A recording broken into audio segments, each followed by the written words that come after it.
Here na the Bible share to he cross to long from there anyway. Ko Paula le katon Galatia ramami tenena Paula kan dia ten katijo nan du lo biawa masih Paula ba ki chu pel tu he mitiam ten katia nan nak tak jong lo mani Galatia ramami tenena Paula le katon di top ani bung lục cham som pali ton hian lo chia bung ke ro chuan kan lo pa Isu Krista cross lo chu ka chuan lo tu sia mai chu chu mi sha ra chuan kho ve li ka tan khen bi in om ta ke po kho ve tan khen bi in ka omani siam thar le na lo chu se tan hian ma ani lo fa se tan lo po eng ma ani hek lo Yen chumitan anga omapiang te chuma chiwan rem na le khomai na omro se pathian Israel te chuma po lalpana thu kan sa tan mal somro se amen minit som panga som ni borvel man kan tu manga rita kun mane chi la ba chan chu dam lo tene na in khom kha kan ni pa gin sei deu sa sa ka tu mga kalaba lo yan van la sai lova chan chin yu ti pa mi ka ron ngai tha tun ma an no pan lai atanga west thailand an in chete mai Ruak asyur tamar farazut is a hulai ani zamtin hunlai atanga ani ngani a life history ka ani berang jo asya tichuan andon tleiro cho aizo la re thei takale ka jira mi tena an sithin dan te tine aron zai tan tira ngani album siam tura ahanin puasa lima sila stadium lamina anlo ngar thin dan te ilalar si lo tian lo ngar thin dan te tina ache chiep na chi sang te arom soya ngai khare nga amma ero chi fuina chiwana chút tiệm ang hun kile harsa mi musit le en dong te to ka aron la chok ta dan te tin lal isuanen anin ne ya apian thar china voyin ni ammi so rama kan thalai te singa lar ber mai te singa ni le ni tin mai na tin tlang kil khor ber po ina an riat alo ni ta dan kheng hian ka ngai tu chun zom ta a voina van lo sai lo vani na a hian lal isua kharonin ro lo sela chuan lal isua kha tel mia lo sela chuan voini a khen karim mia lo ani te chuan alar sakhi amai khami zolam chung te alar sakhi amai khani to lova khovel pum pui hian an hret to America rama USA ate zai te inan juk kala ka tiam an khan le khathiam lo po som pani kha fel ania po som pani fel mai kha USA jinene an zai vang lal isua anuna khan ronin rolo sila chuan USA kha athen karing mia po som pani kha fel tloma ti khan zai thiam viawa ma khoi lai ya mo ru ya ma khoi lai ya mo shona kha ka nga khoi lai ya mo ting fel mai mai kha ani mel chereu boxi te boxi kha ting mai mai tur kha ya mi ngai san thui tak ngai san na tur kha a om lo reng le amma ero chu lo I shua anu na alo tel ve china chuan van lal sai la wachu foi na hian thita sela mit tui ka zoi tu ri kan tam em tam maya a pathian tu so ya changa piang thar ta ui em tu ri tam tak an ta poka anun ni hi bizora ma hian a lut ta ko ve la hian a lut ta em maya mi chu mi ti lut tu chu lal iswa ani hi voi na hian ka sai du ani nun ti lu tu chu lal iswa hi ne pathian thu chuan ni in khovel hi apumin nei sila anun chan si sila in ti he omine mo in ti boral si sila atani nge so anu natur ka anun ka omlo re chiu khovel la mi shin teni thung ani chiang khop mai eng po ni sila eng vangin nge crossi kan ngai lutta view ti ila ngai lutta ni mi lo khania pola ti hen enga tinge la ni show cross lo chu ka chuan lo tu sia mai chu ti ta hial te po ti ta ila tun ma zong chuan crossi misual thitla ka an ngai te an ti lum na an khen be na an khem na arap tha the ang berle amol pho the ang bera ni sual an ti lum no un ani top me an chedong ani ama ero ni suane chu cross chu aram lu chi ve ta cross a khen be a ta chin chi a tan Christian na alo si chota a voina kan theology lai pui Christian te theology lai pui chu cross alo ni ta a ngai lut om bera chan ti na om ta a pola te hial pui ke ro chuan chu lo chu ka chuang don lo fani an ti ta hial ni chu tiang chuan lal i shwa aron tel ve a cross aron machun ve ta kawang khan cross kha ngai lutina ta a alu em ta ani ti kan khetya chuta khovel boi pui le khovel mi te khiat ya wal adu kha alo ni ta pokani amai ro che te ni ring tu te ta ne ro chuan pola te nan ti angin cross tu chu bo ro ne te ta chuan a na ani si a ke ni chan dam ne te ta ne ro chuan cross Christa ani khen be na nge chu pathian thil ti ke na chu ani kan ti ta thung ani aron ti lu zo vek ta ti na ani chu eng ang po anun ten le bo lo ni mu sit ni ma ila eng angam pun ten le to po ni sela eng anga chung ko to po ni ila eng anga visual ken be na cross po ni sela amol po thei ang per an khem na mun po ni sela lal isua atel ve chuan aluthi ane chiu voina hian kapul chan na tan ka han sei le ane ti chuan yumun sapmun na cheng te si nga lim na chuan thing muta sei tu hi an wang ko maya dam doi mang sual ho edik kan ti hang ho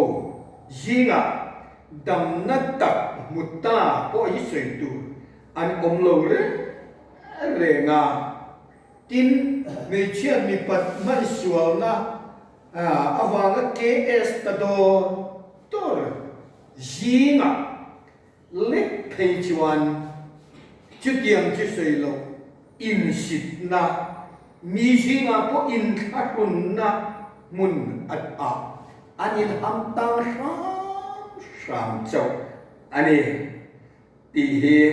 tlang shiat ani ome hemi te hi eng va nga hetia khosha nge ti zo ti la lim na an zong ve tlang puyani an nun tui ha ti ve na an zong ve tlang pui tho mai ma se an be se chan na tak chiu tu ma yen an ngai si lo va de shum le pa ya tlan vak ho ji nga po chu tiang ang lim na tuan tling chiu mu an ong chuang lo va de an be se chan nei an mu tak ngai lo mu an ne kin mi mu sit le en dong chiu an lom chua an tlang pui an ma ero chiu ti hian ititia rui lo le mi pat nei chiat na sua la wanga mi te mu sit le en dong tu ma in egatan ma a an ti to lo nun nei to po an nuna lal iswa atel ve a in rol ve china ero chuan chu tiang ang mi chu voyena yan nun lutak tak nei sei tur kan vai pula po kan hutiu chu mi pia lo ma chu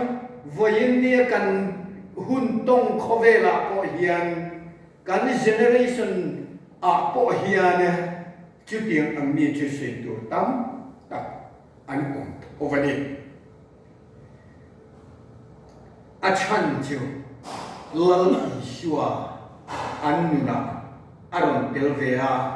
arin ro ve tlata khovela yan khoi hun ma nuam ti to lo mani in chung nge po nuam ti to lo nun nei te po lal shua annuna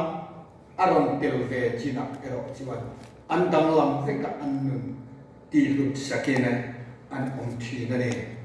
mana you in ve thi